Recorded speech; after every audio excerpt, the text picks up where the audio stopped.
तो 10 पौधे से शुरुआत करके मैंने गार्डनिंग की है और उसके बाद आज मेरे पास हज़ारों की संख्या में प्लांट्स हैं, जिसमें कई सारे कम से कम 26 तो मेरे फ्रूटिंग प्लांट हैं, उसके बाद फ्लावरिंग प्लांट है, डेकोरेटिव प्लांट है, बहुत सारे प्लांट मेरे पास हैं, कुछ सकुलेंट्स भी हैं। तो इन सारे प्लांट को मैं किस तरह से मैनेज करती हूँ, किस तरह से मैं उसकी देखभाल करती हूँ कि मेरे प्लांट पर इस तरह से फ्लावरिंग लगातार फ्रूटिंग और फ्लावरिंग होती रहती है। मेरे पास इतने सारे प्लांट हैं, तो किस तरह से मैं उसकी देखभाल करती हूँ कि मेरे प्लांट पर बहुत अच्छे फ्लावरिंग होते हैं, प्लांट की मेरी ग्रोथ बहुत अच्छी होती है। और आप देखिए कितने सारे प्लांट हैं। तो आज की वीडियो में मैं आप लोगों को अडेनियम के प्लांट के बारे में बताऊंगी कि अडेनियम प्लांट को किस तरह से गर्मी में देखभाल करनी चाहिए। तो ये है मदर प्लांट, जिसे मैं 4 साल पहले मैं लेकर आई थी। उसके बाद इसकी इसी के बीच से मैंने इन सारे पौधे को ग्रो किया है। देखिए, है ना, इतने सारे पौधे ग्रो किए हैं और सभी में लगातार फ्लावरिंग फ्रूटिंग होते रहती है, मतलब इसके सीड पॉट बनते रहते हैं। इन सीड पॉट को मैं अभी हटा दूंगी, मैंने आपको दिखलाने के लिए रखा हुआ था, लेकिन अब मैं हटा दूंगी क्योंकि इससे क्या होता है कि ग्रोथ रुक जाती है और फ्लावरिंग इसकी थोड़ी सी कम हो जाती है। देखिए इस प्लांट पर फ्लावर काफ़ी कम है, तो इसे हटा देने के बाद इसमें फ्लावरिंग बहुत अच्छे से होगी, तो इससे मैं हटा दूंगी। तो ये देखिए कुछ प्लांट मैंने मंगवाए हैं ऑनलाइन, तो ये देखिए ऑनलाइन है, ये अलग कलर का है और इन सब की मैंने अभी कटिंग कर दी है क्योंकि ये बिल्कुल लंबी डंडी सा था। ये देखिए इसे भी मैंने कटिंग कर दिया है। तो मुझे प्लांट बहुत ही बुशी चाहिए क्योंकि जितने ज़्यादा ब्रांच होंगे उतने ज़्यादा फ्लावरिंग होगी। तो मैंने यहाँ से कट कर दिया और इसकी कटिंग को भी मैंने लगा दिया। ये भी देखिए इसे भी मैंने कट कर दिया था और कट करके मैंने अलग जगह पर इसे रिपोर्ट कर दिया है, दिखाती हूँ।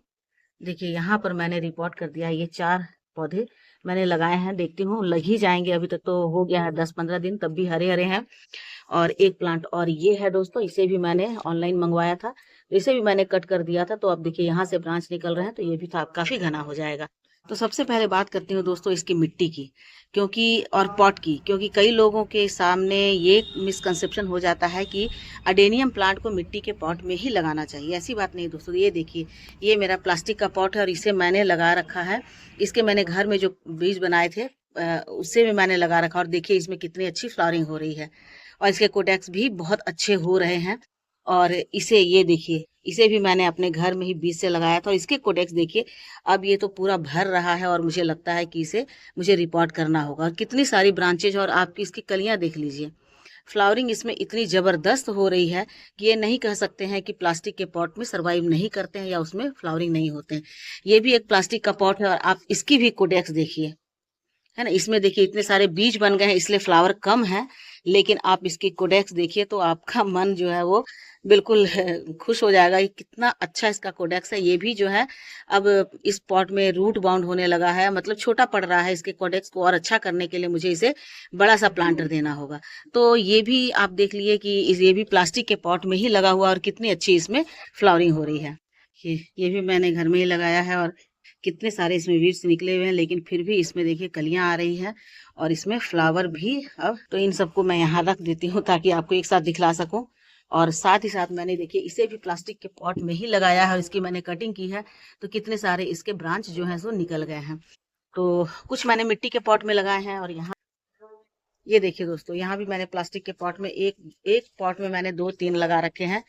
ये भी, इसका भी ये बॉन्ड हो रहा है, इसे भी मैं अभी शिफ्ट करूंगी। और यहाँ पर कुछ मिट्टी में लगे हुए हैं और यहाँ भी ये देखिए प्लास्टिक के पॉट में ही लगे हुए हैं। तो सब काफी अच्छे से सरवाइव कर रहे हैं और सबको मैं अभी कुछ दिनों के बाद ही रिपोर्ट करूंगी।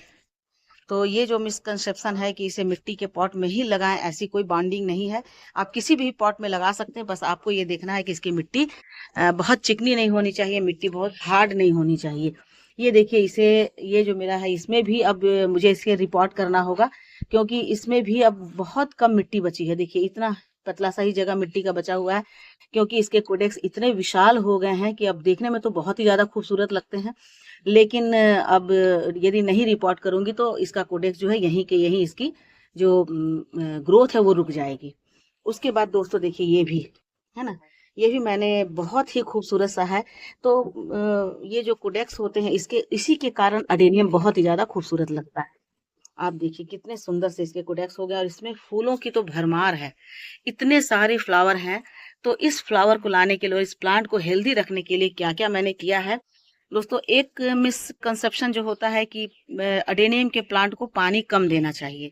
ये विंटर है तो बिल्कुल भी पानी मत दे, 5, 6, 7, 8 दिन के बाद एक दिन दें, और समर है तो भी 2, 3 दिन गैप करके दें। और समर के समय में मैं तो डेली पानी डालती हूँ दोस्तों। आप देख सकते हैं कि मेरे बहुत सारे प्लांट जो है बिल्कुल गीले गीले से हैं, क्योंकि कल ही मैंने पानी डाला था। इसमें पानी जल्दी ठहरता नहीं है तो बिल्कुल ड्राई हो जाता है, इतना इस तरह से ड्राई हो जाता है। तो बिल्कुल ऐसी भी ड्राई इसकी मिट्टी नहीं होनी चाहिए, क्योंकि जहां तक मेरा एक्सपीरियंस है, मैं हर दिन पानी डालती हूँ और मिट्टी इसकी देखिए थोड़ी सी मॉइस्ट रहती है, और उसके बाद भी इसमें इतनी अच्छी ग्रोथ हो रही है। एक चीज और दिखलाती हूँ दोस्तों, ये देखिए दोस्तों, ये प्लास्टिक का पॉट है और इसमें मैंने 2 अडेनियम लगाए हुए हैं, और उस अडेनियम के साथ साथ इसमें पर्सलेन पोर्चुलाका भी लगे हुए हैं, कुछ वीड्स भी निकल गए हैं। तो इसमें पानी जो है काफी मॉइस्चर है इसमें। इसके बाद भी आप देखिए कि इसकी फ्लावरिंग की कहीं कोई कमी नहीं है, कितने अच्छे से इसमें फ्लावर हो रहे हैं, और इसमें भी देखिए फ्लावर होके खत्म हुए हैं। तो ऐसी कोई बात नहीं है कि आपके प्लांट की मिट्टी एकदम सूखी होनी चाहिए, या फिर वो प्लास्टिक के पॉट में नहीं होनी चाहिए, या उसमें कोई वीड्स नहीं होनी चाहिए। वैसे वीड्स नहीं होता है तो अच्छी बात है, क्योंकि वीड्स होने से थोड़ा बहुत न्यूट्रिशन तो वो वीड्स ले ही लेते हैं। तो हमें वीड्स तो हटा ही देना चाहिए, और मैंने नहीं हटाया था, सिर्फ आपको दिखलाने के लिए नहीं हटाया था, कि कई बार लोग इसी भ्रम में रह जाते हैं कि नहीं बिल्कुल ऐसा नहीं होना चाहिए। तो ऐसी बात नहीं है, क्योंकि ये प्लांट के नेचर पर डिपेंड करता है, और साथ ही साथ क्लाइमेट पर डिपेंड करता है, और आपकी देखभाल पर डिपेंड करता है कि आपका प्लांट कितना हेल्दी है। देखिए इसमें इस तरह के भी वीड निकले हुए हैं, तो इसे भी आप हटा दीजिए। मॉइस्चर तो इसे रहता है, तो यदि इस तरह से 1-2 वीड्स रहते हैं तो मॉइस्चर बना रहता है, तो इसके कारण आपको बहुत ज़्यादा देखभाल, बहुत ज़्यादा पानी हर समय नहीं देने की ज़रूरत पड़ती है। आप इसको 10 दिन भी, 15 दिन भी छोड़ देते हैं तो बहुत अच्छे से ये सर्वाइव कर जाते हैं। तो ये देखिए कितना अच्छा है ये। अब बात करती हूँ इसकी सॉइल पर। सॉइल प्रिपरेशन कैसा होना चाहिए? तो सॉइल जो आप ऐसी होनी चाहिए कि पानी डालने के बाद पानी इसमें बहुत देर तक रुके नहीं, या जो भी मिट्टी है वो आप यदि इसे हाथ में लेकर के बांधना चाहें तो वो बंधे नहीं। इस तरह की भुरभुरी मिट्टी होनी चाहिए। हाँ, थोड़ा सा इसमें बालू ज़्यादा होता है, रेत ज़्यादा होता है, ताकि पानी जो है वो रुके नहीं और पानी नीचे तक तुरंत चला जाए और ड्रेन आउट हो सके। क्योंकि पानी इसमें खड़ा रहता है तो इसके कोडेक्स में बहुत ज़्यादा पानी होता है, तो इससे इसमें सड़न और गलन की जो समस्या है वो शुरू होने लगती है, और उसके बाद फंगस लग जाता है, और इसी के कारण जो अडेनियम है वो मर जाते हैं। लेकिन यदि आप इस तरह की मिट्टी रखते हैं और डेली पानी देते हैं तो आपके अडेनियम के प्लांट को कोई नुकसान नहीं होगा। मेरे पास करीब करीब मुझे लगता है कि 50 अडेनियम्स होंगे, और उसमें से आज तक एक भी अडेनियम की मौत नहीं हुई है, मतलब एक भी अडेनियम मेरा मरा नहीं है। जबकि मैं उसे नॉर्मली पानी देती हूँ, नॉर्मली इसकी मिट्टी बनाई हुई। देखिए इसकी मिट्टी कैसी है, दिख रहा है, ऊपर का लेयर सूखा हुआ लग रहा है लेकिन अंदर से थोड़ा सा मॉइस्ट है। तो इस तरह की मिट्टी बनाने से जैसे ही आप पानी डालेंगे, पानी जो है वो ड्रेन हो जाएगा, और साथ ही साथ थोड़ी सी मॉइस्चर बनी रहेगी, जिससे आपके प्लांट की ग्रोथ बहुत अच्छी होगी। तो आपको ऐसी बिल्कुल बालू ही नहीं बना देना है कि पानी डाले और सारा का सारा पानी निकल जाए। तो उसके बाद क्या होगा कि जरा सा भी मॉइस्चर नहीं मिलेगा, तो आपके प्लांट जो हैं वो सर्वाइव तो करेंगे लेकिन बहुत अच्छे से उनकी ग्रोथ नहीं होगी, और साथ ही साथ वो फ्लावरिंग भी नहीं करेंगे। तो ये ज़रूर ध्यान देना है कि मिट्टी उसकी बहुत ही वेल डन होनी चाहिए, और साथ ही साथ मिट्टी में फर्टिलाइज़र की मात्रा जो है वो अच्छी होनी चाहिए। ठीक है? तभी आपके प्लांट पर बहुत अच्छी फ्लावरिंग होगी। ये जो मेरा प्लांट है देखिए दोस्तों, ये कुछ ज़्यादा ही बालुई हो गया है, लेकिन इसकी ग्रोथ भी काफ़ी अच्छी है, और ग्रोथ अच्छी होने के साथ साथ इसमें फ्लावरिंग भी बहुत अच्छी हो रही है। तो इसे मैं डेली पानी डालती हूँ। जिसमें मिट्टी देखती हूँ कि थोड़ी सी मॉइस्चर बना हुआ है उसमें, तो उसमें मैं एक दिन छोड़कर पानी डालती हूँ, और जो बिल्कुल ड्राई हो जाता है उसे मैं डेली पानी दे देती हूँ।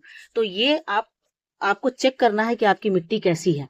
मिट्टी गीली है तो आप मत डालिए, मिट्टी गीली नहीं है तो आप डेली डाल सकते हैं। ऐसा कोई नियम नहीं है कि 4 दिन के बाद ही डालना है, 5 दिन के बाद ही डालना है। ये आपके कॉमन सेंस पर डिपेंड करता है कि आप मिट्टी को आप अडेनियम को पानी कब दे रहे हैं। ठीक है? अब बात आती है इसकी फर्टिलाइजर की, कि कौन सा फर्टिलाइजर इसे दें और किस तरह का फर्टिलाइजर दें जिससे कि मैक्सिमम फ्लावरिंग हो सके। How to get maximum flowering on adenium. तो ये देखिए दोस्तों, जिस प्लांट पर अभी आपके फ्लावरिंग स्टार्ट होने वाली है, उस प्लांट को आपको 1 चम्मच बोन मील डाल देना है, क्योंकि बोन मील में बहुत फास्फोरस होता है, कैल्शियम होता है, जो आपके प्लांट को मजबूती प्रदान करेगा और उसे फ्लावर और कलियों को खिलाने में बहुत ही ज़्यादा हेल्प करेगा। तो इस समय आपको अपने प्लांट को 1-1 चम्मच बोन मील दे देना है। जितना बड़ा प्लांट है, मान लीजिए बहुत बड़ा, ये इतना बड़ा प्लांट है, तो आप उसको 2 चम्मच दे सकते हैं।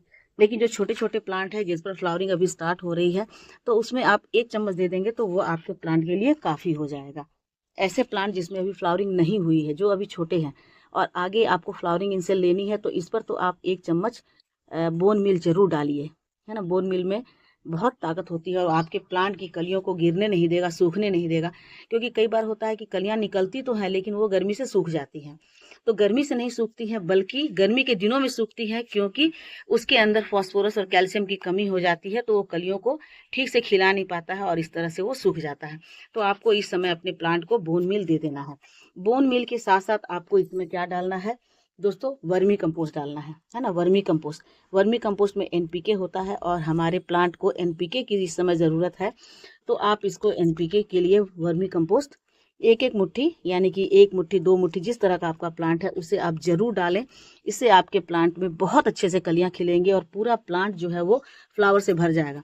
ये मेरा नया प्लांट है, इसे मैंने अभी फ्लावरिंग करने के लिए इस पर मैंने फर्टिलाइज़र नहीं दिया था।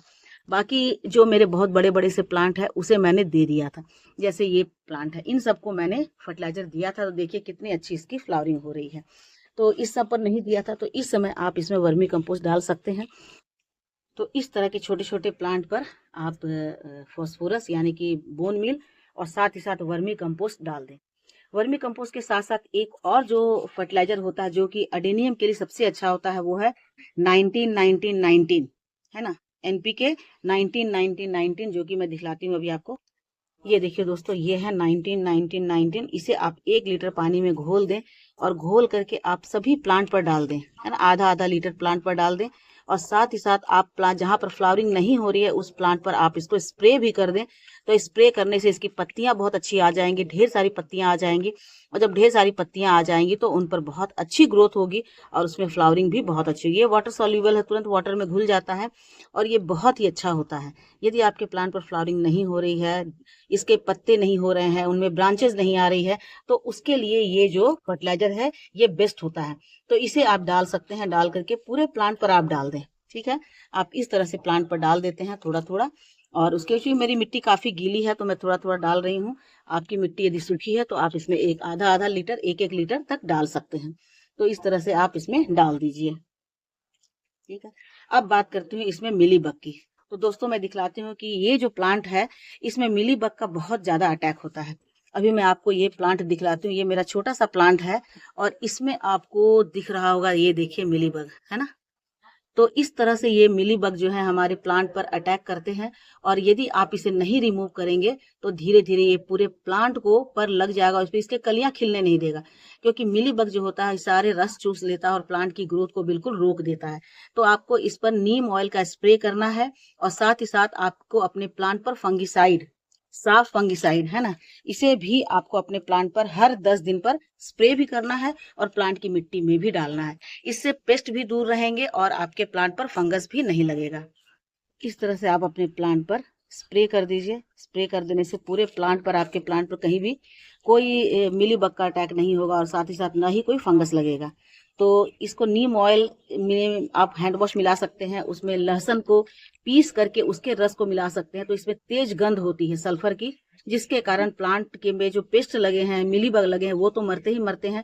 साथ ही हमारे प्लांट को zinc, magnesium, sulphur, iron, potassium, calcium, ये सारी मात्राएं मिलती है, न्यूट्रिशन मिलता है, जिससे हमारे प्लांट बहुत ही ज्यादा हेल्दी हो जाते हैं। आप इसी तरह से स्प्रे बॉटल में साफ फंगिसाइड को डाल दें और उसके बाद पूरे प्लांट पर इसका स्प्रे करें। इससे आपके प्लांट के पेस्ट तो दूर होंगे ही होंगे, आपका प्लांट बहुत हेल्दी हो जाएगा और उसके बाद आपके प्लांट पर इसी तरह से फ्लावरिंग होगी। तो ठीक है दोस्तों, आज की वीडियो यदि अच्छी लगी हो तो मेरे चैनल को सब्सक्राइब कर लीजिए। आज की वीडियो अच्छी लगी हो तो लाइक शेयर कमेंट कीजिए।